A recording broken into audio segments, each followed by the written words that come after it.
Hi, good morning. This is my day 6 ng aking pagda-diet. So, uh, we will be taking, kakainin ko ngayon is beef. Ito, pinressure cooker ko na. Hinihintay ko na lang maluto. And broccoli. So, ito yung broccoli. I will be taking up, lulutuin nila is beef broccoli. Medyo magastos nga lang, pero hopefully it's worth the diet. Tapos mamaya mimeriendahin ko yung cucumber. Sausaw suka ulit. Sausaw suka maulit ayan. Nakita ko sa grocery kanina yung apple cider, kaso medyo mahal. Kaya ordinary na lang muna na suka. Okay na siguro yun. Okay? Tapos later mag-ano siguro ako ulit ng biking o kaya another exercise katulad nung ginawa ko yesterday, para medyo bumilis ng konti yung aking pag-exercise. Check muna natin yung weight for the day 6 kung ano na yung improvement. Okay? Bye. So here's my old trusty weighing scale.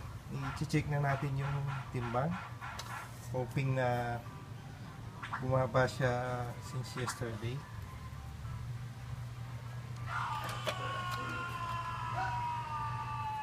Zoom natin.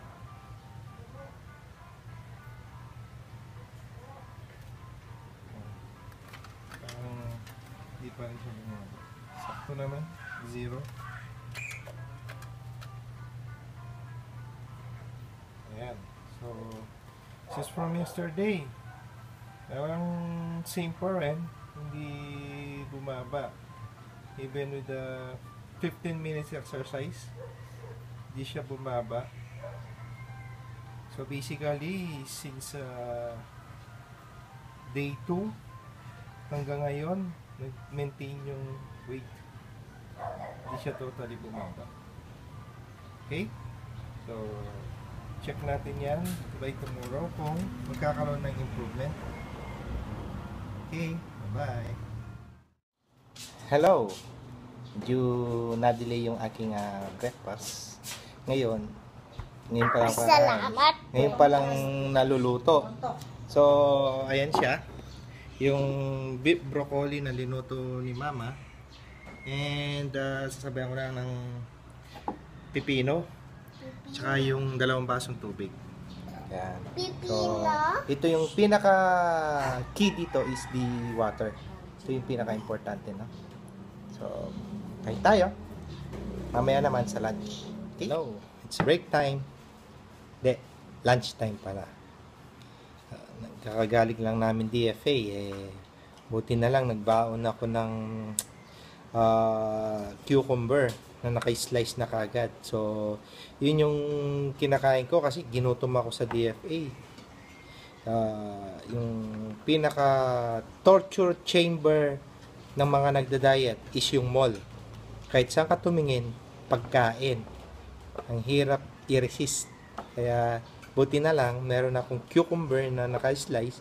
Yun ang ginakain ko. Anyway, kain tayo. Ito, yung beef broccoli na kakainin ko ngayon. Medyo binawasan ko yung beef kasi baka masobrahan tayo ng beef, bibigat na naman tayo. Okay? So, kain na. Hello, good evening. This is my last meal for this day. So, 6 days, pang 6th day na to. And this is my last meal, yung beef broccoli. Tapos, another 2 glasses of water. Hindi ako nakapag-exercise ngayon. Medyo nanlalamot ang pakiramdam ko. Pero, kumakain pa rin ako nito. Tsaka yung kaninang merienda, wala tayong video ng merienda. I was traveling. So, yung merienda ko, naka-plastic yung cucumber. So, pag nagugutom ako, yun ang kinakain ko. Cucumber. Wala siyang sausawan. So, pure lang siya na kinain ko. Okay? Tapos, ito, for tonight is the beef broccoli. Linagyan ko, tinry ko lang, no? Linagyan ng konting chili paste na galing ito sa aking office mate. And tinry ko, it's very maanghang. As in, maanghang siya. So, for you guys who love spicy foods, so, pwede nyo itry ito. Okay? So, ito try ko na ngayon and kakain na ako.